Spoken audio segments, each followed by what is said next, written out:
Hey everyone, it's RemanX, and I'm doing your weekly recap with some big time warnings. First things first, it's time to save some gold.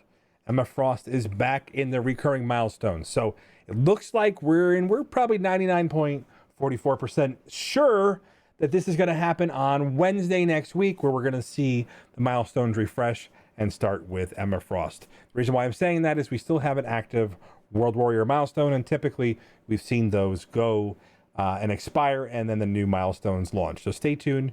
Make sure you guys are saving gold, leveling up characters, because she is an important character. She's groundbreaking in that she actually reduced the enemy speed, so she actually lets you do a lot more with your roster, especially in some of the raid environments. She's somebody that I use every day. So I recommend you get her if you can, and make sure you plan ahead. So speaking of planning, we got to talk about something else. So kind of a double-edged sword here. I was a little bit pissed off, but that's pretty much normal, when they said that they were taking away some of the milestone orbs and adding in ISO orbs. So we're going to talk a little bit ISOs a little bit later, because I want to show you guys something that I want to give you some insight before you guys start throwing level 5s to all your characters to get those new achievements. There's something coming down the road over here, so stay tuned. So again, I get the frustration. Symbiote Spider-Man has been a point of contention for the community. If you're a newer player, you're probably starting to say, where is he? And you guys know that that's definitely a fight that I'm definitely on your side for. I'm hoping it becomes more available and they take a look at this milestone and understand that they're taking it out of the player's hands. He is definitely, if you do spend money, he's definitely worth the value, as we have an amazing team that's being built up around him. So with Anti-Venom coming on the horizon and Scream event here, we're going to teach you guys how to get through the Scream event. Basically get yourself a 5-star Scream, and that's going to talk about managing your core resources. So your daily cores, if you guys just do the 400 cores a day, which is the 4 times 50 and the 2 times 100. So 4 times the 50 refreshes on the event and the 2 times 100 refreshes, that'll get you a 5-star on average, plus or minus.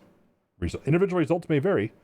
So the idea behind that is make sure you're saving your cores, using them wisely. That's a lot better than trying to buy some of these offers. So a 5-star event characters are some of my favorite characters to have, because they're relatively free-to-play friendly, and they're usually easy to acquire by the majority of the community.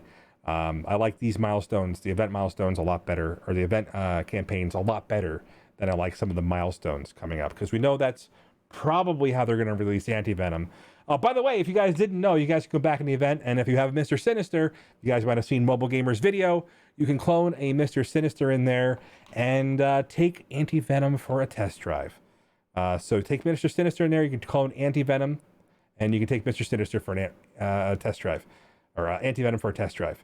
So let's talk a little bit about something else over here. I'm going to show you guys a little bit of insight, which I think is very, very important. And we're going to show you guys, this is really quickly,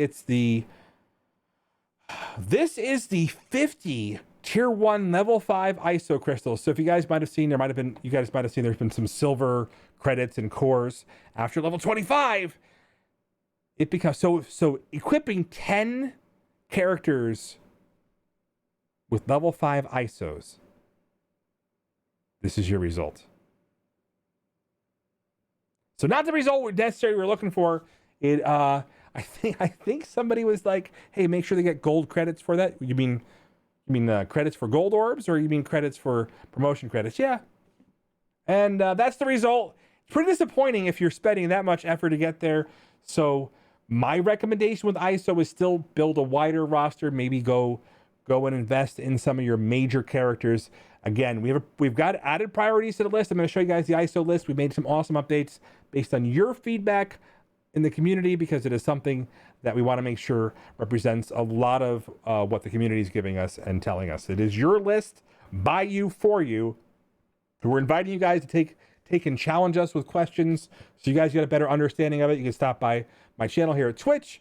Over here on YouTube, you can ask me questions. I try to answer those questions in the comments below. Make sure you like and subscribe, as I am going to be making a lot more videos to help guide you through the process that's MSF. So let's talk about something else that's happened. So this is the list So I know there's a lot of confusion by this. Basically, why did we choose certain things? So a lot of this is going to be in the comments over here. We've really expanded the way the list works. We've added the classes. We've added the teams, so you can sort by that. So if you guys may not have editor access, but all you have to do is make a copy for yourself, save it to your Google Drive, and then you can use it. Now, we do update it periodically, so you may want to discard that if you see some major changes. We'll have a change log, I think, that you can access coming soon. It's on our agenda to make sure you guys can see when the last time we made a major edit was. And we're going to be going back in here, but we actually got the data, by the way. Thank you from the msf.gg guys. You guys rock. Labor of love that you guys do for the community. Go ahead and make sure you support them. But they gave us the info. We imported it, the data info from their files, which is taken directly from the game, that tell you what the basic at level 6 does, the counter, or it's the counter attack or the assist mechanic. So this is something you want to be aware of. Remember, it's still not working on counters, but we want to show you guys this so you guys understand these effects are happening here, so that the ISO effects, so you can take a look and evaluate for themselves. Some of these values may seem like they're backwards. It's actually like that in game. We did find an error with a specific undead. Well, I don't know if he's undead, but a certain ghost writing character. So there was a bug in there. Yes, it did do an exponentially higher amount of damage because of an error in the code. So you may see some discrepancies. And sometimes you may find that things aren't working as written here. Remember, this is taken directly from the files of the game. We'll have to go in and we're going to make any of those that we find in red, so you guys can see that we've made those changes as we discover them down the road. So specifically, like with Scream's assist, she will do a different effect. So this is actually, like I said, it's an absolute labor of love here. We want to make sure we get it as right as possible, and your feedback has been taken into consideration. It's something that we constantly update, and we're going to be spending this weekend making a brand new refresh list for both the tiers based on the ISO applications.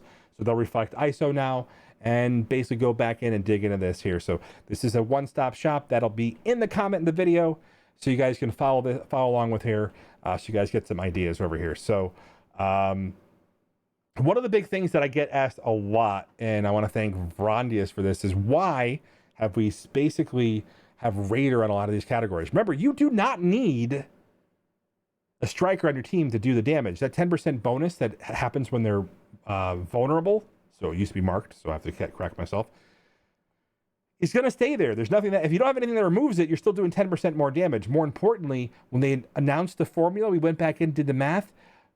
At level 5, Raider is better. So Raider is better damage overall. So it's actually something that's very, very important to remember. So if you guys think about that, some of the Raiders that we have, if they're hitting multiple targets, you're going to do more damage as a result. They're marking more targets, making more targets vulnerable. We did key into some specific interactions. You guys can take a look at my ISO Magic Interactions video. It'll go through some of the interactions that actually happen with the assist and mechanics with Skirmisher and Striker, something to be aware of. A lot of teams take advantage of that, so that is probably why you're going to see some of that. And then, yeah, just like I said, so Scream's on the horizon, finishing up your Symbiotes team before Anti-Venom gets here. Right around the time that Anti-Venom drops, you should be looking at a 5-star Scream. And again, remember, individual results may vary. And the tier list is complete here. And like I said, I don't know what this reward is, but it's definitely not worth taking your characters to 5 ISO to try to get this reward. So stop. You don't need to put that in characters that unless you're using them every day. But even then, 3 might be enough, because ions are going to become a very, very difficult to acquire object, and I want to make sure you guys don't get frustrated by the mechanics of the game and feel like you've lost out by not building up teams. And believe it or not, some teams only need level 1s to make them more powerful and have some of the exceptional interactions happen. So it isn't a race to build your team and build your power all the way up as fast as you can. It's a gradual process. Realistically, even with this event going on, I wouldn't take a lot of your teams to 3 just because you have the ions. I would evaluate, because there's going to be some shifting priorities, new characters on the horizon, And the longer you sit on them and the less ions you use, the more value it'll have to your roster going forward. A lot of people are working on level 1s, building out their roster that way, and that has no ion cost as you just equip them and go. So something that, like I said, something that should be taken into consideration very easily, because I don't want you guys to get frustrated by it. So if you are in an arena where you feature Blackwater and you guys need the ISOs to power through, build them up slowly. Never, ever, ever invest in a team that's working for you. Invest in it until it stops working. Same thing I say with T4s. Same thing I'll say with ISOs, is you just want to build them up until it stops working for you. So, all right, that's all I'm going to say for today. RemanX signing out, just with a quick thing. I get it. Game can be frustrating. There's a lot of confusing times out here. Make sure you guys share this information with your friends, because this is, I think it's valuable. I think ISOs are a little bit confusing out there, and I don't think there's enough good information and enough good conversations happening. So help them get involved in that conversation. We can help you figure out some of these mechanics and have a lot more fun in the game, because I do believe that when you can theory craft and build characters the way you want to, it's a lot more fun than the copy paste that we've had in the past. So check you guys soon. Next video coming out tomorrow. We'll go into some more of the war attacks, some war counters, back to the war series, as we evaluate our most recent war tonight. Thanks again.